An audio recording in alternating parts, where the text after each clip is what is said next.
கிறிஸ்துவுக்குள் பிரியமான சங்கமம் தமிழ் கிறிஸ்தவ வானொலி நேயர்களுக்கு அன்பின் வாழ்த்துக்கள். இன்றைய மன்னா, நான் உன்னை பெரிய ஜாதியாக்கி உன்னை ஆசீர்வதித்து உன் பெயரை பெருமைப்படுத்துவேன். ஆதியாகமம் 12:2. பிரியமானவர்களே, கர்த்தர் உங்களை பெரிய ஜாதியாக்கி உங்களை ஆசீர்வதித்து உங்கள் பெயரை பெருமைப்படுத்துவார்.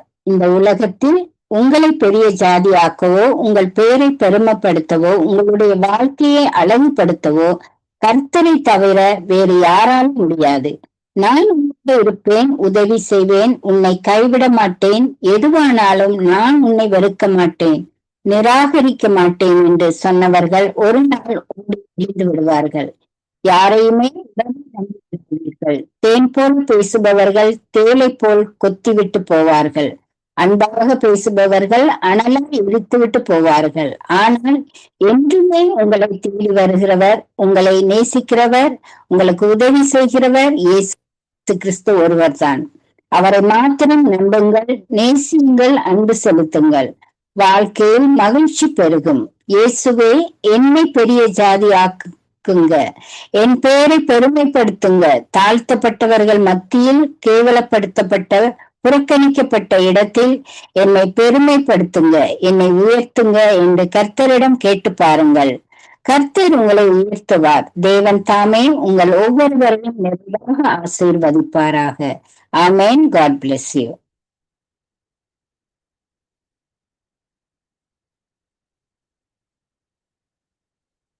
பரிசுத்த நாமத்திற்கு மகிமை உண்டாவதாக. இந்த அருமையான தருணத்துல கிறிஸ்து நாமத்தினாலே உங்களை சந்திப்பதில் மிகுந்த மகிழ்ச்சி அடைகினால் ஒரு காரியத்தை குறித்து தியானிக்க போகிறோம். நீதிமொழிகள் 4 26 வசனம் வாசிக்கலாமா? உன் கால்நடையை சீர்தூக்கிப்பார், உன் வழிகள் எல்லாம் நிலைவரப்பட்டு இருப்பதாக. ஆமென். அல்லேலூயா. நிறைய காரியங்களை இதுவரை தியானிச்சுட்டு வந்தோம். இப்ப என்னன்னா, நடை இருக்குங்களா, அதை சீர்தூக்கிப்பார் அப்படின்னு கர்த்தர் பேசுறார். வழிகள் எப்படி இருக்குமா? நல்லா சூப்பரா இருக்குங்கிறார். அப்ப என்னுடைய நடை அப்படின்னா என்னன்னு, நடத்தை, என்னுடைய ஆக்டிவிட்டி, என்னுடைய ஆட்டிடியூட் எப்படி இருக்கும் அப்படிதான் என் லைஃப் இருக்கும் அப்படின்னு கர்த்தர் பேசுறாரு. எப்பவுமே நீதிமொழியில நம்மளோட லைஃபை சம்மந்தப்படுத்தி தான் சாலமோன் பேசிட்டே இருப்பார். என்னுடைய ஆட்டிடியூட் எப்படி இருக்கும் அப்படிதான் என் லைஃப் இருக்கும் அப்படின்னு பேசுறாரு. அப்ப என்னுடைய நடத்தையில நான் எப்படி இருக்கக்கூடாது, டிஃப்ரெண்டா இருக்கக்கூடாது. அதாவது ஆலயத்துக்கு வரும்பொழுது ஒரு மாதிரியும், நான் வீட்டுக்கு போன பிறகு ஒரு மாதிரியும் நடந்து கொள்ளக்கூடாது. என் நடை எப்பவுமே எல்லா இடத்துலயும் ஒரே மாதிரியா இருக்கணும் அப்படின்னு கர்த்தர் விரும்புறார். பிரசங்கில ஒரு வசனம் இருக்கு, நம்ம வாசிக்கலாம். பிரசங்கின் புத்தகம் 5ஆம் அதிகாரத்துல முதல் வசனம், நீ தேவாலயத்துக்கு போகும்போது நடிகை காத்துக்கொள். இது என்னங்கிறது, ஆலயத்துக்கு போகும்போது சொன்ன இல்லைங்களா, ஆலயத்துல ஒரு மாதிரி வீட்டுக்குள்ள ஒரு மாதிரி இருக்கக்கூடாது. தேவாலயத்துக்கு போகிறோம், அப்ப நடையை காத்துக்கொள்ள வேண்டும். அப்படின்னா நம்ம நடக்கிறது அதை சொல்றாங்களா? இல்லவே இல்லை. நம்முடைய ஆட்டிடியூட், நம்ம எப்படி இருக்கிறோம் அப்படிங்கறத நம்ம பாதுகாத்து வழி நடத்தணும், பாதுகாத்து கொள்ளணும் அப்படின்னு கர்த்தர் விரும்புறாரு. ஆமென். ஹல்லேலூயா. இன்னைக்கு நிறைய ஆசீர்வாதம் மிஸ் ஆகுறது காரணம் என்ன தெரியுங்களா? நம்ம ஆட்டிடியூட் தான். ஆட்டிடியூட்ல நிறைய வித்தியாசம் இருக்கு இல்லைங்களா? இப்ப தன்மையா நடக்கிற நட, கோபமா நடக்கிற நட, மற்றவர்களிடத்துல நம்ம நடந்துக்கிற விதத்தை சொல்றேன். அப்ப நம்முடைய சுபாவம் என்ன செய்யும் அப்படின்னா, சில சமயங்கள்ல நம்ம நல்லா இருக்கும்போது நல்லா பேசுவோம், எல்லாரையும் அனுசரிச்சு கொள்வோம், எல்லாரோடையும் ரொம்ப அன்பா இருப்போம். ஆனா நமக்கு ஒரு பிரச்சனை வரும்போது எரிஞ்சு விழுவோம், மற்ற இடத்துல சரியா முகம் கொடுக்க மாட்டோம், மற்றவங்களை அலட்சியப்படுத்துவோம். இந்த மாதிரி சில சமயங்கள் நம்ம மாறி மாறி நம்முடைய நடையில மாற்றம் இருக்கும் பொழுது கவனிப்பாங்க. கவனிச்சுட்டு இவங்களையா நம்ம நம்பணும், இவங்களா ஆண்டோடைய பிள்ளைங்க, என்ன நேற்றுக்கு ஒரு மாதிரி இருக்காங்க, இன்னைக்கு ஒரு மாதிரி இருக்காங்க, பேசுறாங்க இல்லைங்களா? அந்த மாதிரி இல்லாதபடி நம்ம காத்துக்கொள்ளணும் அப்படின்னு வேதம் சொல்லுது. ஆதியாகமத்துல ஒரு வசனம் சொல்லுது, 33:14, என் ஆண்டவராகிய நீ உமது அடியானுக்கு முன் இசைக்கு என் ஆண்டவரிடத்துல வரும்பொழுதும் எனக்கு முன் இருக்கிற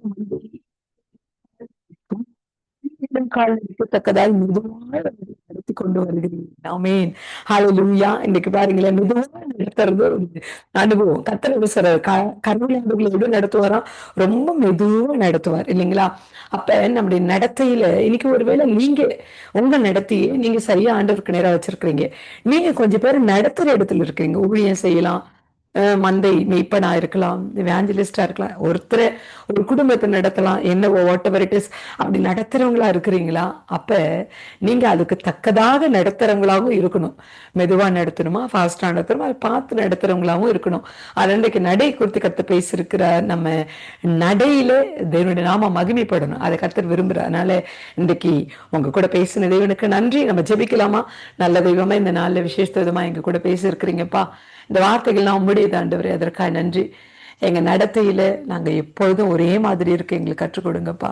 எங்களுடைய ஜென்ம சுபாவங்கள் வெளிப்படாதபடி உங்க சுபாவம் வெளிப்பட உதவி செய்யுங்க.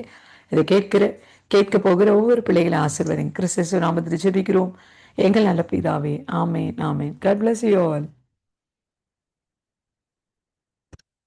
கிறிஸ்துவ பிரியமானவர்களே, இந்த நாளுக்கென்று இருக்கிற ஜீவத்தை நியாயாதிபதிகளின் புஸ்தகம் 6வது அதிகாரம் 23வது வசனம். உனக்கு சமாதானம், பயப்படாதே. என் கருமையான சகோதர சகோதரிகளே, இன்றைய நாளிலும் கர்த்தர் உங்கள் வாழ்க்கையில் உள்ள கண்ணீரி நிலைகளாக இருந்தாலும் அவற்றை மாற்றி சமாதானத்தை அருள் செய்கிற நாளாய் வாக்கு பண்ணி உள்ளார். இன்றைக்கும் அநேகருடைய வாழ்க்கையில் அனைவருக்கும் இந்த பிரபஞ்சத்தின் லோகாதிபதியாகிய சத்ருவானவன் சமாதானத்தை குறைத்து போடும் பொருட்டு யாரை விழுங்கலாம் என வகை தேடி சுற்றி கொண்டிருக்கிறான். யாரும் தப்புவதற்கு இல்லை. அனைவரும் ஏதோ சூழ்நிலையின் நிமித்தமாய் சமாதானத்தை இழந்தவர்களாய் காணப்படுகிறோம். ஆனாலும் நம்முடைய ஆண்டவர் சமாதானத்தின் தேவன் என்ன நாமமுடையவர் இந்த உலகிற்கு வந்ததே சமாதானத்தை கொடுக்கவே என்றபடியினால் சத்துருவின் அனுதினம் காப்பாற்றுகின்றார். வசனம் இப்படியாக சொல்லுகிறது, கொடுக்கிற சமாதானத்தை அல்ல, என்னுடைய சமாதானத்தையே கொடுக்கிறேன் என்கிறபடியினால் இன்னைக்கு சமாதானம் எதிர்பார்த்திருக்கிற நன்மைகள் ஆசீர்வாதங்களை காண முடியாதபடி காணப்படுகிறீர்களோ அவற்றில் இன்றைக்கு சமாதானத்தை அருளி செய்கின்றார். வார்த்தையை விசுவாசியுங்கள், சமாதானத்தை காண்பீர்கள். இன்றைக்கு நாம் எழுதின சுவிசேஷம் 5வது அதிகாரத்தை வாசிக்கையில் அங்கே 12 வருடமாய் ஒரு ஸ்திரீயை குறித்து பார்த்தோம்.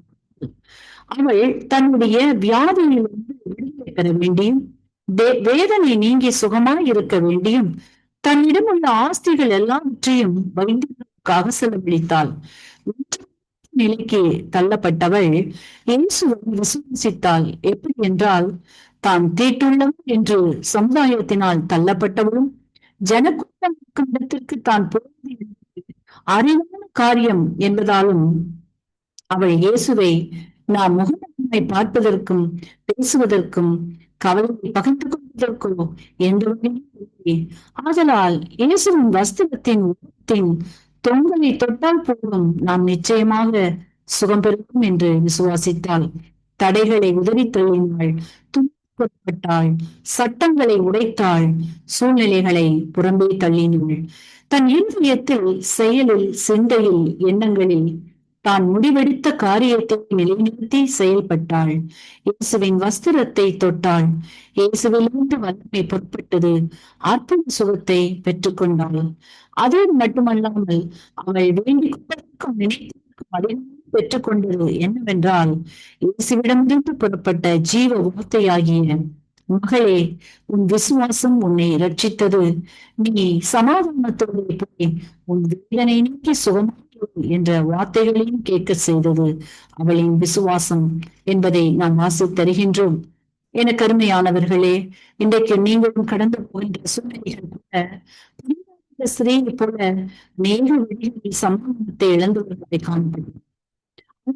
சமாதானம் போனால் சரீர பலவீனத்தால், சமுதாயத்தினால், தனிமையாக்கப்பட்ட நிலையினால், சட்டத்தின் கடினத்தால் என்று, ஆனாலும் இவை எல்லாவற்றையும் இயேசு என்ற உன்னத வார்த்தையை விசுவாசித்தபடியினால் சூழ்நிலைகள் அவளுக்கு எளிதாக தெரியவில்லை. எழுந்த சமாதானத்தை குறித்து கலங்கவில்லை. தான் நிச்சயமாக இரட்டத்தனமே பெறுவோம் என்று விசுவாசித்தபடியினால் 3000 பேசப்பட்டு வருகின்றாள். ஆகவே இன்றைக்கு நீங்களும் சூழ்நிலைகளை குறித்த சிந்தனையை தள்ளி வைத்துவிட்டு இயேசு பெரியவர் என்பதும் அவரால் செய்யக்கூடிய அற்புதமான காரியங்கள் ஒன்றுமில்லை என்பதை விசுவாசிப்பீர்கள். ஆனால் இன்றைக்கு நீங்கள் எழுந்த சமாதானத்தை இரட்டத்தனையாய் பெற்றுக் கொள்வீர்கள். வார்த்தையை விசுவாசியுங்கள், சமாதானத்தை காண்பீர்கள். அமேன். இன்றைக்கும் இந்த வார்த்தைகளை கேட்டுக்கொண்டிருக்கின்ற யாரேனும் உங்களின் பாவங்களுக்காக மரித்து உயிர்த்த இயேசுவை அறியாமலும் விசுவாசியாமலும் இருப்பீர்களானால் இன்றைக்கு உங்களை ஒப்புக் கொடுத்து விசுவாசியுங்கள். உங்களின் பாவங்கள் மன்னிக்கப்பட்டு விடுதலையாகி ஆசீர்வதிக்கப்படுவீர்கள். இந்த வார்த்தைகள் மூலமாக கர்த்தர் இன்று உங்களை ஆசீர்வதிப்பார்கள். கிறிஸ்துவுக்குள் அன்பு உள்ளங்களை மீண்டுமாய் ஒரு புதிய வாக்குத்தத்தத்தோடு இந்த காலை வேளையிலே நான் சந்திப்பதில் உங்களை மிக்க மகிழ்ச்சி அடைகிறேன். இந்த நாளிலும் வெள்ளிக்கிழமை 12ஆம் தேதி 9வது மாசம் 2025ஆம் ஆண்டு. இந்த நாளிலும் நம்முடைய ஆண்டவராகிய கர்த்தர் நமக்கு கொடுக்கிற ஒரு அருமையான ஒரு வாக்குத்தத்தம் எபிரேயர் புஸ்தகம் 10ஆம் அதிகாரம் 36வது வசனத்தை வாசிப்போமா இருந்தால் கர்த்தருடைய வார்த்தை சொல்லுகிறது, நீங்கள் தேவனுடைய சித்தத்தின்படி செய்து வாக்குத்தத்தம் பண்ணப்பட்டதை உங்களுக்கு வேண்டியதாக இருக்கிறது என்று சொல்லி இந்த நாட்களிலே சொல்லப்படுகிறதை பார்க்கிறோம். அருமை பிள்ளைகளே, இன்றைக்கு இந்த வார்த்தையை நாங்கள் சற்று ஆராய்ந்து பார்ப்போமா இருந்தால் கர்த்தருடைய வார்த்தை இந்த நாட்களிலே சொல்லுகிறது எப்படி என்றால், முதலாவது நாங்கள் தேவனுடைய சித்தத்தின்படி இந்த நாட்களிலே செய்ய வேண்டும் என்பதை கர்த்தருடைய வார்த்தை இந்த நாட்களில் நமக்கு கற்றுத்தருகிறதை பார்க்கிறோம். நம்முடைய சித்தத்தின்படி ஊழியங்களை செய்வதோ, நம்முடைய சித்தத்தின்படி காரியங்களை செய்வதோ, தேவ சித்தத்திற்கு முரண்பாடாக இந்த நாட்களில் செயல்படுவதோ இந்த நாட்களை அதை குறித்து சொல்லவில்லை. முதலாவது சொல்லப்படுகிற காரியம் கர்த்தருடைய சித்தம் என்னதென்று அறிந்து அவருடைய சித்தத்தின்படி இந்த நாட்களே நாங்கள் ஒவ்வொரு விசுவாசிகளும் இந்த நாட்களே செய்யும்படியாக கற்றுக்கொள்ள வேண்டும் என்பதைத்தான் கர்த்தருடைய வார்த்தை இந்த நாட்களே நமக்கு சொல்லுகிறதை பார்க்கிறோம். இரண்டாவதாக, வாக்குத்தத்தம் பண்ணப்பட்டதை இந்த நாட்களிலே நாங்கள் பெறும்படிக்கு பொறுமை நமக்கு வேண்டியதாக இந்த நாட்களிலே இருக்கிறதை பார்க்கிறோம். அருமையான கர்த்தருடைய பிள்ளைகளே, வாக்குத்தத்தம் தேவன் நமக்கு வாக்குத்தத்தம் பண்ணி இருக்கிறார். அந்த வாக்குத்தத்தத்தை இந்த நாட்களிலே அங்கே நாங்கள் பெற்றுக்கொள்ள வேண்டும். வாக்குத்தத்தத்தை அப்படியாக ஒரு அசட்டையாக அந்த நாட்களிலே விடக்கூடாது. அருமையான கர்த்தருடைய பிள்ளைகளே, அப்படியானால் அந்த வாக்குத்தத்தத்தை நாங்கள் பெறும்படியாக இரண்டாவதாக அந்த நாட்களே நம்முடைய வாழ்க்கையிலே இந்த நாட்களிலே என்ன வர வேண்டும்? பொறுமை இருக்க வேண்டும் என்று சொல்லி கர்த்தருடைய வார்த்தை இந்த நாட்களிலே சொல்லுகிறதை பார்க்கிறோம். அருமையான கர்த்தருடைய பிள்ளைகளே, பாருங்கள், இந்த வார்த்தையை சற்று ஆராய்ந்து பார்க்கிற வேளையிலே தேவன் நமக்கு வாக்குத்தத்தங்களை கொடுத்திருக்கிறார். அது மட்டுமல்ல, ஆண்டவர் கொடுத்த ஒரு அருமையான வாக்குத்தத்தம் இந்த நாட்களிலே, நான் உங்களை அழைத்து செல்வேன், அதாவது தேற்றவாளரை உங்களுக்கு நான் தருவேன், அவர் பாவங்களை கண்டித்து உணர்த்துவார், கடைசியாக அந்த நாட்களிலே நான் உங்களை அழைத்து செல்வேன் என்று சொல்லி சொன்ன வாக்குத்தத்தத்தை நாங்கள் பார்ப்போமா இருந்தால், வேதம் சொல்லுகிற காரியத்தை இன்றைக்கு நாங்கள், ஏனென்றால் நமக்கு நித்திய ஜீவனை தரும்படியாக நம்முடைய தேவனாகிய கர்த்தர் இந்த நாட்களிலே நம்மை அழைத்து செல்லும்படியாக வருகிறார்.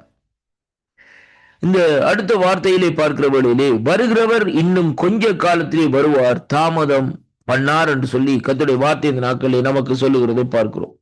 அப்ப தேவன் தாமதம் பண்ணாதபடி இன்னும் கொஞ்ச காலத்திலே இந்த நாட்களிலே அவர் நம்மை அழைத்து செல்லும்படியாக வருகிற வேளையிலே, அந்த வருகைக்காக நாங்கள் காத்திருக்கிற நாங்கள் முதலாவது நாங்கள் தேவனுடைய சித்தத்தின்படி செய்ய வேண்டும். மாமிசத்திலே ஊழியம் அல்ல, மாமிசத்திலே நடக்கிறதல்ல. இரண்டாவதாக, வாக்குத்தத்தம் தேவன் நம்ம கொடுத்திருக்கிற அந்த வாக்குத்தத்தம், நித்திய ஜீவனை அழிப்பேன் என்று சொன்னதுதான் தேவன் நம்ம கொடுத்திருக்கிற வாக்குத்தத்தம். அந்த வாக்குத்தத்தத்தை பெறும்படிக்கு நமக்கு ஒரு பொறுமை இந்த நாட்களில் வேண்டியதாக இந்த நாட்களில் இருக்கிறதை கர்த்தருடைய வார்த்தை இந்த நாட்களில் நமக்கு கற்றுத்தருகிறதை பார்க்கிறோம்.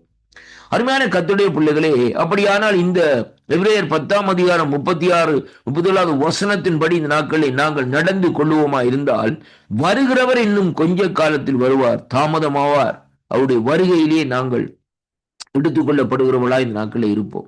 உலகத்திலே இன்றைக்கு எல்லாரும் ரட்சிக்கப்பட வேண்டும் என்பது தேவனுடைய சித்தம், தேவனுடைய விருப்பமா இருக்கிறது.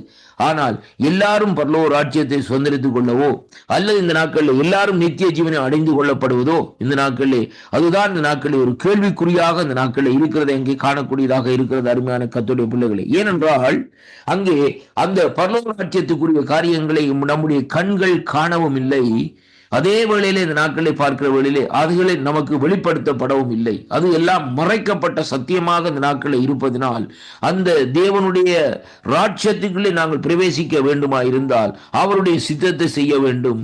வாக்குத்தத்தம் பண்ணப்பட்டதை பொறுமையோடு காத்திருந்த அந்த வாக்குத்தத்தத்தை இந்த நாட்களிலே நாங்கள் நிறைவேற்ற வேண்டும். அது மட்டுமல்ல, ஆண்டவருடைய வருகை இன்னும் கொஞ்ச காலத்தில் அவர் வருகிறார், தாமதம் பண்ணார் என்று சொன்ன வார்த்தையின்படி அவருடைய வருகைக்கு நாங்கள் தயார்பட வேண்டும் என்பதைத்தான் கர்த்தருடைய வார்த்தை இந்த நாட்களில் நமக்கு திட்டவட்டமாக இந்த இடத்திலே கற்றுத்தருகிறதை பார்க்கிறோம். அதனாலே அருமை பிள்ளைகளே, இந்த நாட்களிலே அவருடைய சித்தத்தை செய்து வாக்குத்தத்தத்தை பெற்றுக்கொள்ளும்படியாக பொறுமையோடு காத்திருங்கள். கர்த்தர் உங்களை நிறைவாக ஆசீர்வதிப்பாராக.